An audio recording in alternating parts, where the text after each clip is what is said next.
Bonjour et bienvenue chez RT 2012 Expert. Aujourd'hui, nous allons parler des ponts thermiques au niveau des planchers. Donc, on voit très bien ici sur ce schéma-là qu'il y a un plancher ici qui est chaud.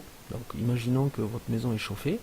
Et on voit une déperdition au niveau de la paroi verticale à cet endroit-là. On voit très bien que la chaleur qui est transmise au plancher vient ici sur la paroi verticale.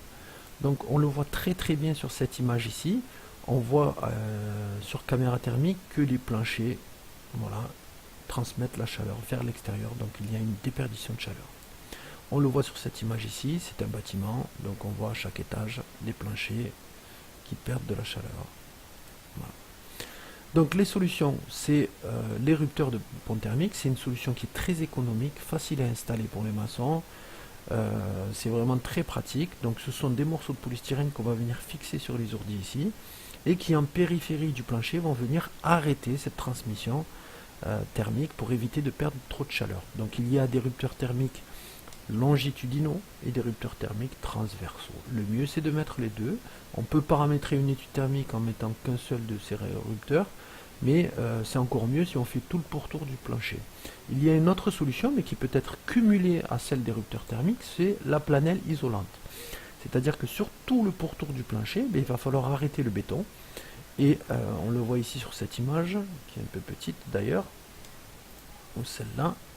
On voit très bien ici que le béton doit être arrêté par la planelle, voilà, puisqu'il y a une ceinture périphérique, donc la ceinture béton avec un ferraillage.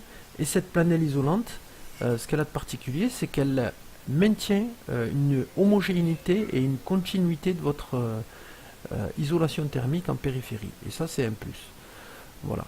Il existe aussi, une autre problématique sur les bâtiments, c'est que quand on met des rupteurs thermiques, souvent on n'a pas assez de béton pour faire tenir nos balcons. Et on voit très bien ici sur cette image ici que les balcons, c'est un endroit de déperdition très très important. Pourquoi? Parce qu'en général, les rupteurs, on a du mal à les poser. Et on a une solution pour ça, c'est les rupteurs thermiques qui sont conceptualisés spécifiquement pour les balcons. Donc il y a une continuité du ferraillage.